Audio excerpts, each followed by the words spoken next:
आज हम हमारे बीएड सेकेंड ईयर स्वयं की समझ विषय में जानेंगे संप्रेषण की सीमाएं एवं बाधाएं। जब हम संप्रेषण का यूज करते हैं तो इस संप्रेषण के लिए कौन कौन सी सीमा है, इसके दोष है, इसके माध्यम से कह सकते हैं, और इनमें कौन कौन सी बाधाएं और दिक्कतों का सामना संप्रेषण के संदर्भ में हो सकता है। संप्रेषण होने के लिए जरूरी है कि दोनों जो भी पक्ष होते हैं, कि बोलने वाला सुनने वाला जो होता है, उनके लिए आपस में सामंजस्य बना हुआ रहे, दोनों एक दूसरे को पूरे सम्मान के साथ, जैसे बोलने वाला सब बोलेगा तो सब सुनने वाला को समझकर को सुने, तो इस तरीके संप्रेषण बना हुआ रहेगा। लेकिन कुछ ऐसे तत्व हो सकते हैं जिसके माध्यम से हम कह सकते हैं कि इसमें कुछ बाधाएं उत्पन्न हो सकती है या कुछ ऐसी कमियां हो सकती है जिसके माध्यम से इसकी हम सीमाओं को जान सकते हैं। सबसे पहले इसकी सीमाओं को हम समझ लेंगे, संप्रेषण की सीमाएं कौन कौन सी है।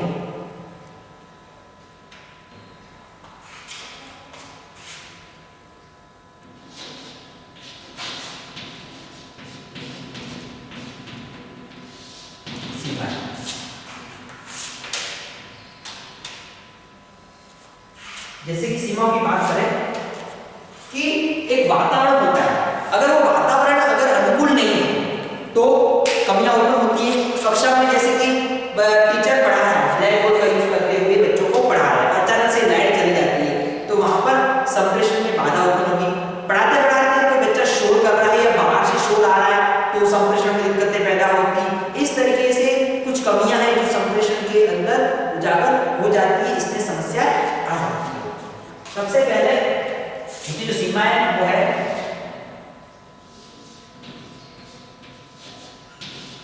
रुचि का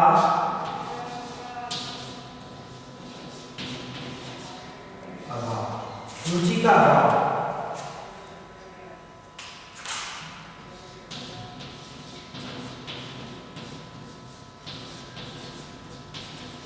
संप्रेषक तथा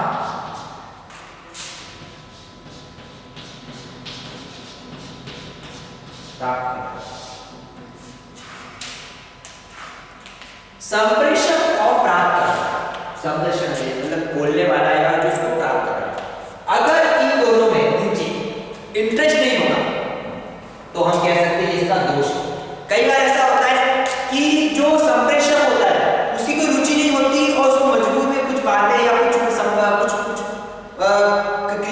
एक्टिविटी करनी पड़ सकती है सामने वाले के साथ, तो इस सिचुएशन में वो मन से नहीं बोल पाएगा, वो जो बोलेगा मजबूरी में या हो सकता है कि दबाव में तनाव में बोलेगा। इस सिचुएशन में जो संप्रेषण प्रभावी होना चाहिए वो प्रभावशाली रूप में नहीं हो पाता, उसमें कमियां रह जाती है। और वही बात प्राप्तकर्ता के लिए, ये सबसे इंपॉर्टेंट है। हो सकता है इंटरेस्ट है लेकिन प्राप्तकर्ता देखते हैं कई बार इस क्लास में टीचर पढ़ा रहा है लेकिन पढ़ाते पढ़ाते जो स्टूडेंट्स है वही इंटरेस्टेड नहीं है, उन्हें किसी तरह की रुचि नहीं है, तो इस सिचुएशन में टीचर द्वारा पढ़ाया हुआ किसी तरह का कोई काम का नहीं रह जाएगा। उस सिचुएशन में बच्चों को इंटरेस्ट होना जरूरी है। इसलिए सबसे पहले जरूरी है कि कक्षा का वातावरण बनाया जाए, बच्चों को इंटरेस्ट मिलना चाहिए, ऐसा वातावरण बनाए जिससे बच्चे इंटरेस्ट क्रिएट कर सके। इस सिचुएशन में जब तक इंटरेस्ट होगा तब तो संप्रेषण बना हुआ रहेगा, लेकिन इसमें अगर बिल्कुल भी इंटरेस्ट खत्म हो जाएगा, रुचि खत्म हो जाएगी तो इसमें संप्रेषण में एक इसका कमी को सामने लाता है। तो सबसे पहले है रुचि का अभाव। अगला है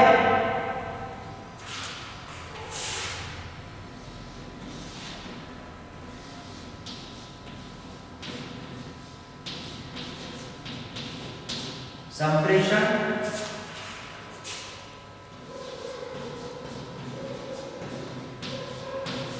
सामग्री की कमी, संप्रेषण सामग्री की कमी।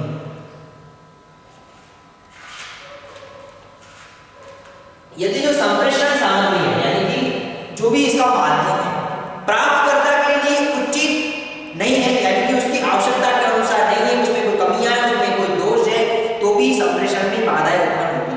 हम कह जरूरी है संप्रेषण मौखिक को बोलने के संदर्भ में हो, कुछ अलग माध्यम भी हो सकता है, कुछ अलग तरीका भी हो सकता है जिसके माध्यम से संप्रेषण किया जा सकता है। जैसे कि ब्लैक बोर्ड, ये भी हम संप्रेषण का माध्यम समझेंगे कि साइंस, मैथ्स या कुछ ऐसे सब्जेक्ट जरूरी है। अगर ब्लैक बोर्ड में कोई कमियां हैं, ठीक है, उसमें हो सकता है कि उसमें थोड़ी खराब आ जाए, या हो सकता है कि क्लास में ब्लैक बोर्ड नहीं है, या हो सकता है कि रोशनी की उचित व्यवस्था नहीं है, या कोई भी ऐसा माध्यम जो जरूरी है लेकिन उसमें मतलब कमी है या वो उपलब्ध नहीं है। इस सिचुएशन में हम देखेंगे कि संप्रेषण में दिक्कतें आएगी, उसकी एक कमी को सामने लाना है। इसलिए संप्रेषण की जरूरी है, जो भी सामग्रियां होती है वो उचित होनी चाहिए। जैसे कि बोलने वाला भी संदर्भ में कह सकते हैं कि संप्रेषण में जो बोलने वाला पर्सन होता है उसकी जो आवाज है वो इतनी अच्छी होनी चाहिए कि सामने वाला उससे प्रभावित हो। कई लोगों की आवाज में हो सकता है कि उसकी वंशानुगत या उसकी प्राकृतिक तौर पर उसमें कोई कमियां हो। इस सिचुएशन में सुनने वाले को बोरियत पैदा हो सकती है, सुनाई नहीं देता हो, या कुछ अलग कुछ भी सिचुएशन क्रिएट हो सकती है। तो इस संदर्भ में कह सकते हैं कि जो भी कमियां सामने आएगी वो कमियां यहाँ पर उसके एक दोष को सामने भी लाएगा। इसलिए संप्रेषण सामग्री कभी भी एक दोष को सामने लाएगा। अगला है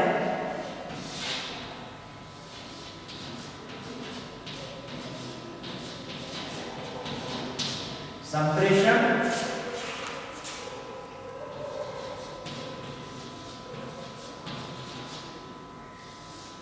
माध्यम की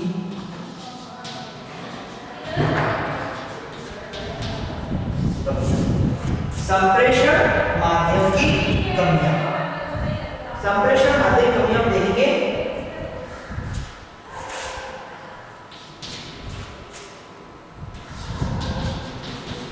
स्रोत और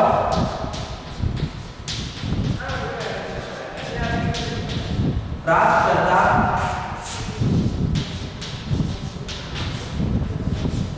बीच, स्रोत और प्राप्तकर्ता के बीच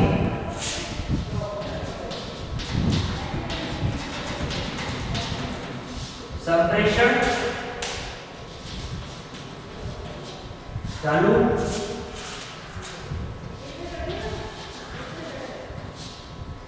रखने, संप्रेषण चालू रखने के लिए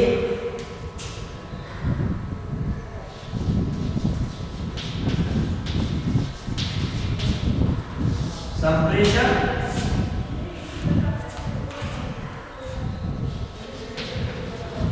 माध्यम धारा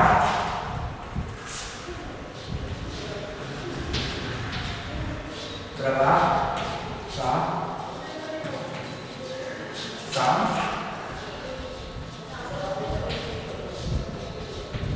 करता है।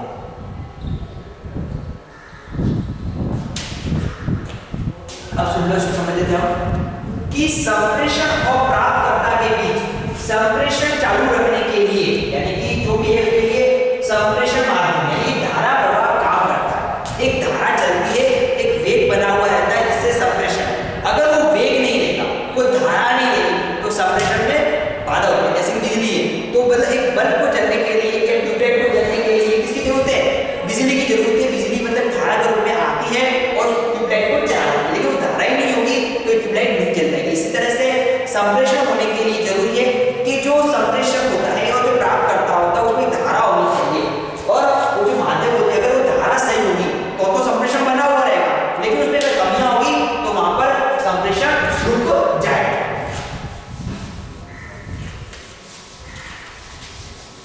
अगला है इसमें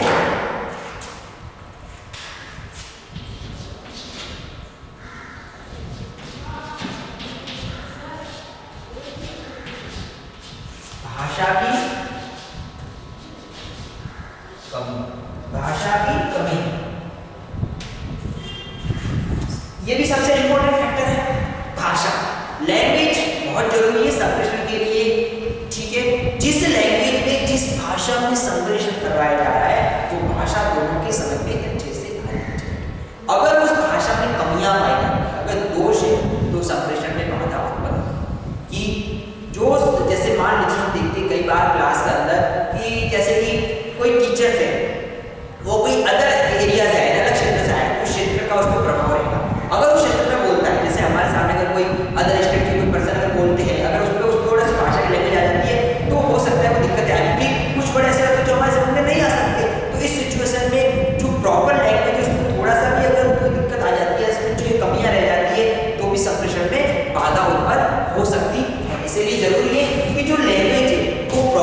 प्राप्तकर्ता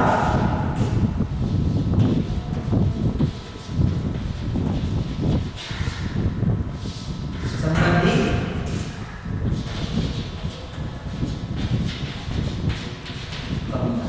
प्राप्तकर्ता संबंधी कमियां।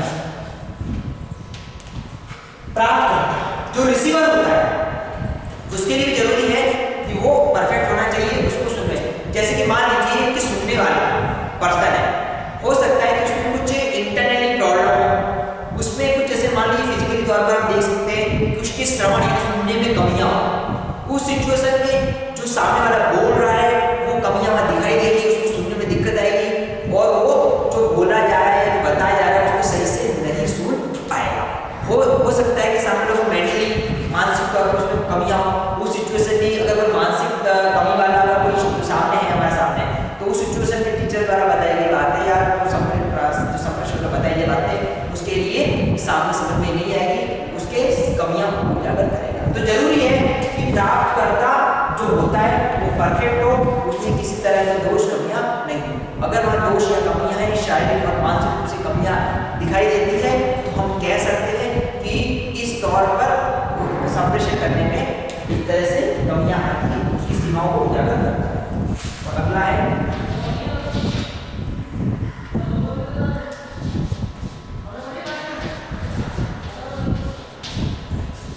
वातावरण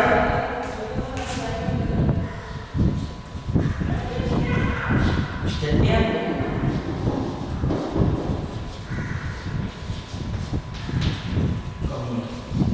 वातावरण जन्य कमियां। वातावरण जन्य जो एनवायरनमेंट होता है, वातावरण होता है, वो भी संप्रेषण को प्रभावित करता है। वातावरण अनुकूल होना चाहिए, संप्रेषण के लिए सही होना चाहिए।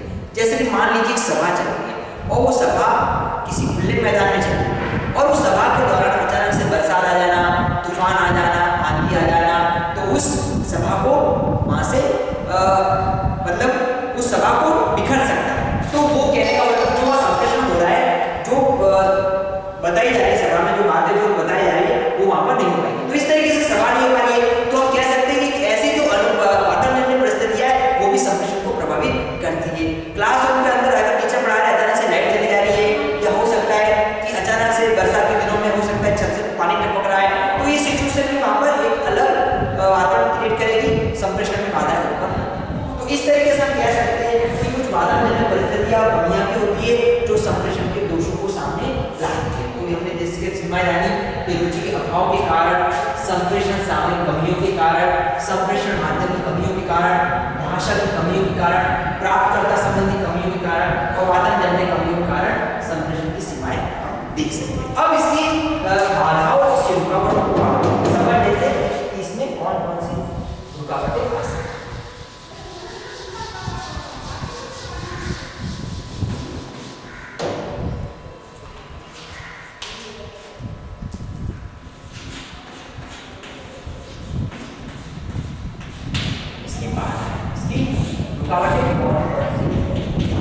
सबसे पहले ये बात आ गई इसमें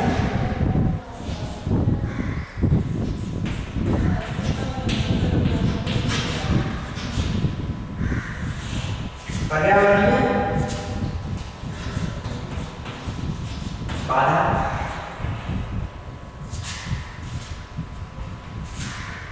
अगला है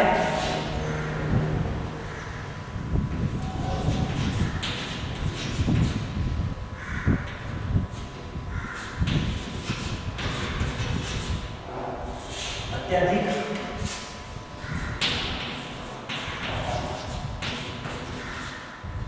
मौखिक बाधा। पर्यावरण बाधा, अत्यधिक मौखिक बाधा। कई बार ऐसा होता है कि क्लासरूम के अंदर टीचर कुछ पढ़ा रहा है तो बाहर ऐसी परिस्थितियां उत्पन्न हो सकती है जो क्लासरूम के माहौल में समस्या या बाधा को ला सकती है। जैसे कई बार ऐसा होता है क्लास में पढ़ाते पढ़ाते बाहर शोर होने लगता है, बाहर कोई रेडियो वाला आ जाए या बाहर कोई आवाज चल रही है, कोई गाना चल रहा है, कोई ऐसा जुलूस निकल जाए जिसको देखने के लिए अगर क्लास में बच्चे बने हुए हैं तो उनका दिमाग बाहर जाएगा,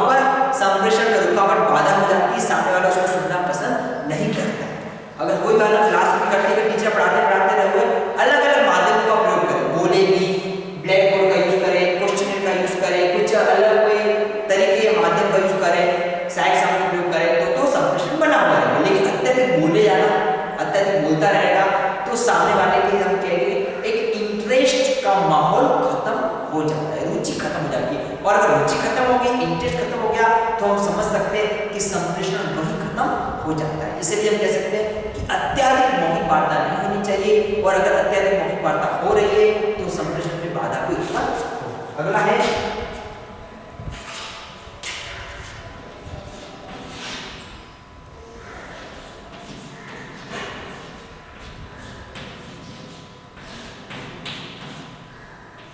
संदर्भित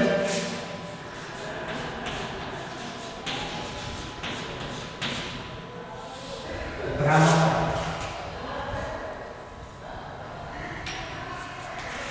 संदर्भित भ्रामकता क्या होता है? संदर्भित भ्रामकता कि हम संदर्भित भ्रामकता को जो समझेंगे कि किसी भी कंटेंट को समझाने के लिए टीचर कई बार पढ़ाते पढ़ाते कुछ एग्जांपल्स देता है, कुछ उदाहरण का प्रयोग करता है।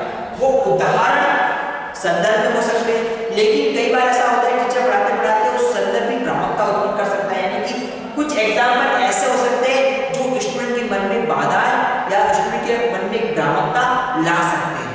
वो कंफ्यूज हो जाते हैं कि पढ़ाया क्या जा रहा हो क्या है। जैसे मान लो टीचर कुछ अलग सब्जेक्ट का है, वो मैथमेटिकली पढ़ाते पढ़ाते पढ़ाते वो कुछ हिस्टोरिकल, ज्योग्राफिकल या कुछ भी अलग संदर्भ में बातें करने लग जाए तो स्टूडेंट के अंदर भ्रम उत्पन्न हो जाता है कि उनको पढ़ाया जा रहा है, मैथ्स पढ़ाई जा रही है या कुछ और समझाया जा रहा है, वो एक्सेप्ट क्या करता है। इस तरीके से कुछ अलग अलग संदर्भ में कुछ अलग अलग एग्जाम्पल मन में भ्रमता उत्पन्न हो सकते हैं। इसलिए जरूरी है कि जो पढ़ाया जा रहा है उससे रिलेटेड एग्जाम्पल दिए जाए। अगर उसके अदर में हम संदर्भ लेना चाहते हैं, रेफरेंस लेना चाह रहे हैं, कुछ अदर उसका नॉलेज उसका अलग इफेक्ट पड़ रहा है तो वहां पर हम कह सकते हैं कि वहां पर भ्रम की स्थिति उत्पन्न होना स्वाभाविक है। तो ऐसे भ्रम से बचने के लिए जरूरी है उसके संदर्भ में एग्जाम्पल दे, उसके अलग डाइवर्ट नहीं। अगला है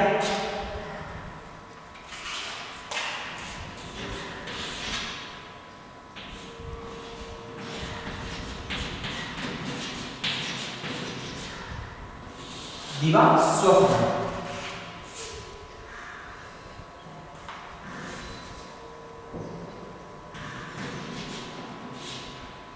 दिवा स्वप्न कई बार ऐसा होता है कि क्लासरूम में जो बच्चों को पढ़ाया जाता है तो बच्चों का मन कुछ अलग हो जाता है। बच्चे पढ़ते पढ़ते क्लास में बने हुए तो है, लेकिन मेंटली कहीं और डाइवर्ट हो जाता है। वो कुछ भूतकाल में या भविष्य के संदर्भ में सोचने लग जाते हैं। जैसे मान लीजिए बच्चों का घर में कोई अलग फंक्शन है, ठीक है, तो क्लास बना हुआ तो है या उनके घर वाले के बाहर जा रहे हैं, उसको पता है कि मैं कॉलेज स्कूल से घर जाऊंगा, तुमको भी घूमने जाना, करने जाना है, तो उसका मन वही लगा रहेगा कि कितनी जल्दी छुट्टी हो, कितनी जल्दी घर जाओ और घूमने चला जाओ या घर में फंक्शन अटेंड करो, इस तरीके से। तो इस तरह की जो सिचुएशन है वो भी बाधा उत्पन्न कर सकती है। कुछ ऐसी बातें जो घट चुकी है, जो भूतकाल की हो, वो बातें अगर सामने वाले से आती हैं तो इस सिचुएशन में हम कह सकते हैं कि बाधा उत्पन्न आती है, बच्चा उसमें लगा रहता है। कहने का मतलब फिजिकली और मेंटली क्लास में बच्चे को बना हुआ रहना पड़ेगा, और अगर कुछ और सोचना है तो संप्रेषण में बाधा उत्पन्न। अगला है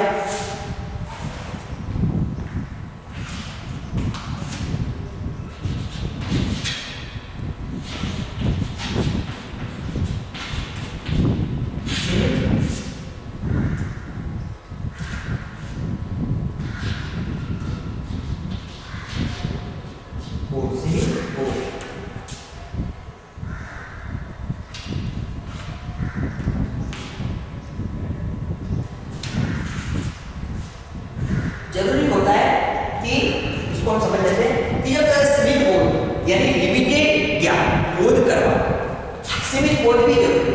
जब क्लास में टीचर्स बच्चों को कुछ बातें बताता है तो उस सिचुएशन में हम देखते हैं कि जो ज्ञान है वो सीमित रहने के चांस बने रहते हैं। कई बार टीचर पढ़ाते पढ़ाते हम देखते हैं कि अत्यधिक अति हो जाती है। जितना कंटेंट क्लासरूम में जरूरी है बच्चों को पढ़ाने के लिए, उस जितने समय में उतना ही कराना चाहिए। अगर उससे ज़्यादा अति हो जाती है तो बच्चों का जो ज्ञान है वो लिमिट रहने के चांस आ जाते हैं, यानी कि जो बताया जा रहा है यानी कि अति से ज़्यादा तो वो ऊपर से जाने लग जाता है की समस्याएं ला देता है। तो एक प्लानिंग होती है, उस प्लानिंग के अनुसार कक्षा में शिक्षण करवाना जरूरी है। अगर उस प्लानिंग से ज़्यादा होता है या बच्चों की अति से ज़्यादा हो जाता है तो बच्चों के लिए समस्या या बाधा उत्पन्न हो जाती है और बच्चे उसको एक्सेप्ट नहीं कर पाते और ज्ञान सीमित रह जाता है। और अगला इसमें अंतिम है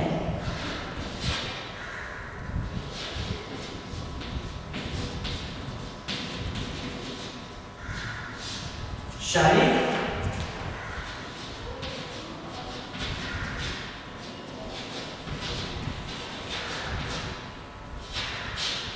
असुविधा।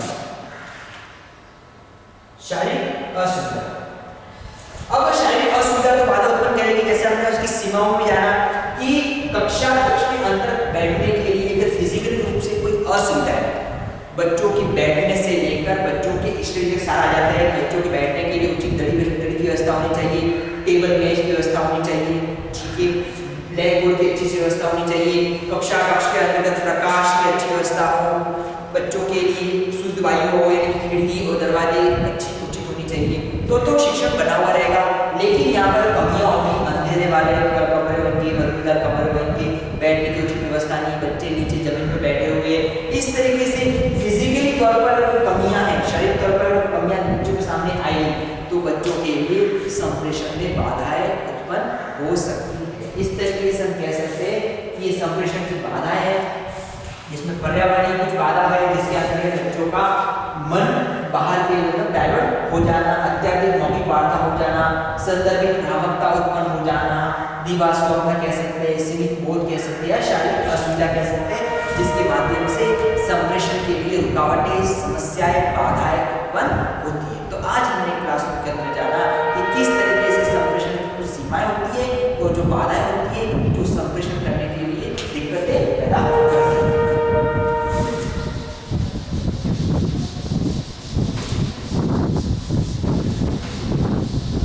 इसी के संदर्भ में आप लोगों का असाइनमेंट है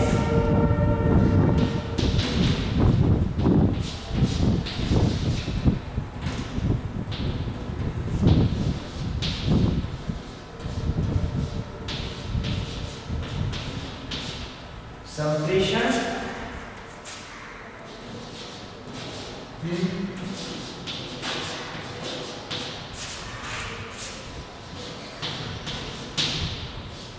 सीमाओं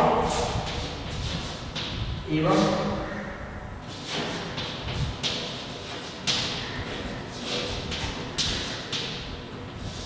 बाधाओं को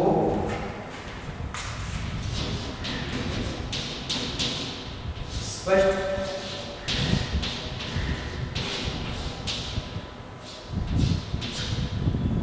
संप्रेषण की सीमाओं एवं बाधाओं को स्पष्ट कीजिए।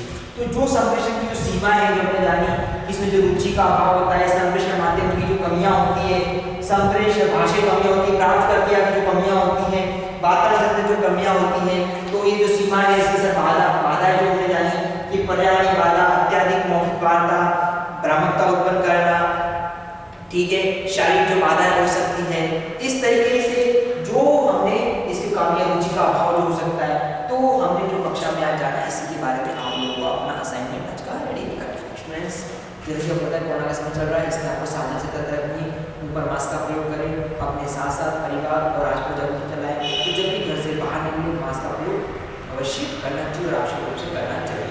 इसी और सावधानी और सतर्कता के माध्यम से हम इस बीमारी से बचे हुए रहेंगे। Thank you.